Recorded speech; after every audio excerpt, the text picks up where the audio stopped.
Hello my dear students, आप सब कैसे हैं। आशा करते हैं आप सभी अच्छे होंगे। You are most welcome today's economics class. आज हम आपके लिए इकोनॉमिक्स में टॉपिक्स लाए my student. What is money, money function and types. सबसे पहले हम आशा करते हैं आप सभी इस कोरोना काल में सभी महादेव की कृपा से अच्छे और सुरक्षित ही होंगे। तो एक बार जयकारा लगाइए, हर हर महादेव, हर हर महादेव। चलिए, you are most welcome today's economics lab. आज हम आपके लिए इकोनॉमिक्स में टॉपिक्स लाए understand meaning money, meaning function and type. इसका अर्थ क्या होता है, इसके क्रिया क्या है और ये कितने प्रकार। देखिए, मनी माने मुद्रा, जिसका उपयोग हम वस्तु और सेवाओं के लेन देन में एक्सचेंज में करते हैं, उसी को हम मनी कहते हैं। ठीक है। तो अगर मनी को हम करेंसी कहें तो गलत नहीं होगा। आज के टर्म में मनी को हम करेंसी भी कर सकते हैं, लेकिन जब बहुत पहले बार्टर सिस्टम था, तो अगर आज की बात करें, जब आज में तो करेंसी सिस्टम में आज हम कोई भी गुड्स और सर्विस जो भी हम खरीदते बेचते हैं तो उसमें मनी चाहिए। मनी के फॉर्म में, मनी के इक्वल बराबर, अगर हमें कोई भी गुड्स सर्विस चाहिए तो उसके बराबर का वैल्यू का हमें मनी देना। लेकिन बहुत पहले जब करेंसी सिस्टम नहीं था, मनी जब मार्केट में नहीं आया था, तो उस समय बार्टर सिस्टम था, यानी वस्तु विनिमय। तब हम वस्तु के बदले, एक वस्तु के बदले हम दूसरी वस्तु या सेवाओं का आदान प्रदान करते थे।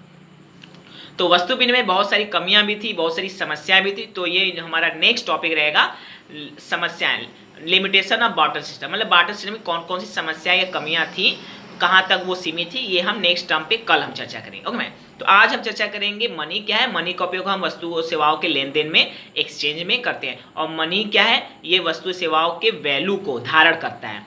जितना हम पैसा देंगे उतने का वैल्यू का हमें गुड सर्विस मिलेगा। जितना पैसा नहीं देंगे उतने का हमें गुड सर्विस वैल्यू नहीं मिलेगा। तो अगर हम पहले से और आज के समय के मुद्रा वस्तु सेवाओं के लेन देन को अगर हम मुद्रा से जोड़ें तो हम कह सकते हैं there is two types of bargaining system. यानी वस्तु सेवाओं के लेन देन के कितने मेथड है, दो मेथड है। यानी मनी के दो फंक्शन है, बार्टर सिस्टम एंड करेंसी। जब वस्तु सेवाओं का लेन देन हम किसी वस्तु सेवाओं के बदले करते हैं तो इस तरह के प्रणाली को हम वस्तु विनिमय प्रणाली या बार्टर सिस्टम कहते हैं। जैसे एक बोरे गेहूं के बदले एक बोरा चावल देकर, या एक बोरे गेहूं के बदले एक बकरी देकर जो भी हम लेन देन करते हैं, तो इस तरह के सिस्टम को हम बार्टर सिस्टम। और इस बार्टर सिस्टम को ट्रेडिशनल सिस्टम या एंसेस्टर सिस्टम, क्योंकि ये पुराना सिस्टम था, ये बहुत पहले था, अब नहीं, तो बार्टर सिस्टम को ट्रेडिशनल सिस्टम भी कहते हैं। अगर सेकेंड सिस्टम है करेंसी सिस्टम या मनी सिस्टम।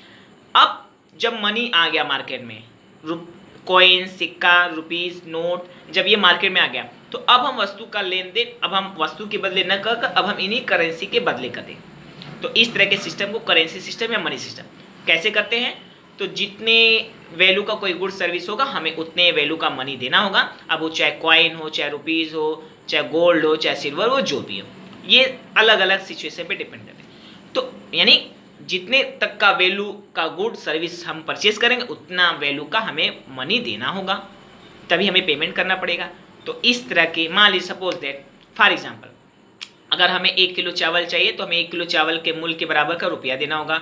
हमें 1 बोरी अगर गेहूं चाहिए तो हमें 1 बोरी गेहूं के मार्केट वैल्यू के बराबर पैसा देना पड़ेगा। मतलब किसी भी गुड सर्विस का जो मार्केट वैल्यू होगा हमें उस हिसाब से पेमेंट करना होगा। तो इस तरह के सिस्टम को मनी सिस्टम या करेंसी सिस्टम कर। ओके वैसे,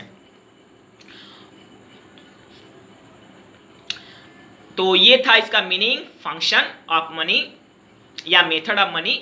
अब हम चर्चा करेंगे टाइप्स ऑफ मनी। तो देखिए, there are different types of money. पहले हम पॉइंट वाइज बता दें, फिर हम डिटेल में चर्चा करें। Representative money, gold money, silver money, standard money, fiat money, full bodied money and paper money and metal money. Metal money क्या है, जो मेटल के रूप में जो भी मनी होता है उसे, जो मनी मेटल के फॉर्म में होता है उसे मेटेलिक मनी कहते हैं। जैसे gold coin, silver coin etcetera, ये metallic money. Non metallic money, तो हम इन मनी को दो प्रकार में बांट सकते हैं, मेटेलिक और नॉन मेटेलिक। ओके वैसे, तो मेटेलिक और नॉन मेटेलिक या मॉडर्न या नॉन मॉडर्न। तो मेटेलिक और नॉन मेटेलिक में चर्चा करेंगे। मेटेलिक मनी में जैसे गोल्ड कॉइन, सिल्वर, ये मेटेलिक। और नॉन मेटेलिक, जो मेटेलिक जैसे कि paper, rupees note, dollar note etcetera, ये क्या rupees okay. On the basis of modern money, अगर on the basis of time बात तो मनी दो प्रकार के, मॉडर्न मनी और traditional money. Traditional money just like gold coin, silver coin etcetera, ये traditional money. Modern money for example credit card, debit card, cash, credit card, debit card, cash, bond, debenture, demand draft etcetera, ये क्या है? Modern money. Okay भाई से, तो हम modern money को technical भी मनी कहते हैं और ट्रेडिशनल को हम अनमॉडर्न मनी या एंशिएंट मनी कहते हैं। ओके भाई से, तो ये डिफरेंट टाइप्स ऑफ मनी। और on the basis of other types तो हम कहें रिप्रेजेंटेटिव मनी। तो अब हम जैसे कहते हैं रिप्रेजेंटेटिव मनी, तो जो पेपर मनी है वो रिप्रेजेंटेटिव मनी का है, जो क्वाइन है वो स्टैंडर्ड मनी का भी उदाहरण है, जो सिल्वर कॉइन गोल्ड कॉइन वो स्टैंडर्ड मनी है, जो रिप्रेजेंटेटिव मनी है वो आपका पेपर नोट, वो आपका पेपर मनी है, क्योंकि पेपर मनी में उसका फेस वैल्यू उसके इंट्रिंसिक वैल्यू से ज़्यादा होता है, उसे पेपर मनी या representative money. Full body money या स्टैंडर्ड मनी उसे कहते हैं जिसका फेस वैल्यू उसके मेटेलिक वैल्यू के बराबर हो, जैसे 1 rupee coin, 2 rupee coin, 1 rupee coin, 2 rupee coin, gold silver coin etcetera, तो ये स्टैंडर्ड मनी। ओके, तो इस तरह से आज हमने चर्चा किया money, meaning, function and types. Okay भाई सर, तो different types, standard money, golden money, silver money, metallic money, non metallic money, standard modern money या टेक्निकल मनी, ट्रेडिशनल मनी या एंशिएंट मनी। ओके, तो अगर आपको इसमें से कोई भी कहीं से कोई डाउट हो माय डियर स्टूडेंट, तो मुझे कमेंट बॉक्स में जरूर लिखो, मैं उसका जवाब दूंगा। और नहीं तो विजुअल में मेरे लेक्चर वीडियो से आप पढ़ रहे हैं, सीख रहे हैं, आगे बढ़ रहे हैं, दिन दुनिया रात चौगनी तरह की, इससे मुझे खुशी की क्या बात सकते। और हाँ, अगर अभी तक आपने हमारा चैनल सब्सक्राइब नहीं किया तो please subscribe my channel and like share to your friend relative करें हु आर इट, क्योंकि ऐसा करने में आपके तो 1 रुपये भी नहीं लगते, बट इससे मेरे कॉन्फिडेंस जरूर बढ़े और मेरा मन वीडियो आपके लिए, आप संबंधित सारे लोगों के लिए बहुत ही फायदेमंद साबित होंगे,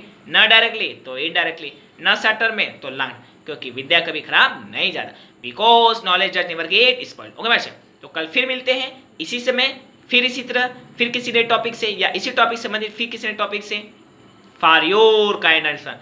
कल का एडवांस टॉपिक बता दें हमारे से, लिमिटेशन ऑफ बार्टर सिस्टम। जैसा कि बार्टर सिस्टम में वैल्यू बराबर नहीं होती, दोनों साइड को प्रॉफिट नहीं होता, एक साइड को प्रॉफिट एक साइड को लॉस होता था, क्योंकि हम उसे कट नहीं कर सकते, डिवाइड नहीं कर सकते, ट्रांसफर नहीं कर सकते। तो इस तरह की जो कमियां थी, सीमाएं थी, वही हम कल चर्चा करेंगे लिमिटेशन ऑफ बार्टर से। ओके भाई, तो कल फिर मिलते हैं इसी समय, फिर इसी तरह, फिर किसी नए टॉपिक से या इसी टॉपिक से संबंधित फिक्स टॉपिक से। Till then bye bye, good night, see you and once again Har Har Mahadev, Har Har Mahadev.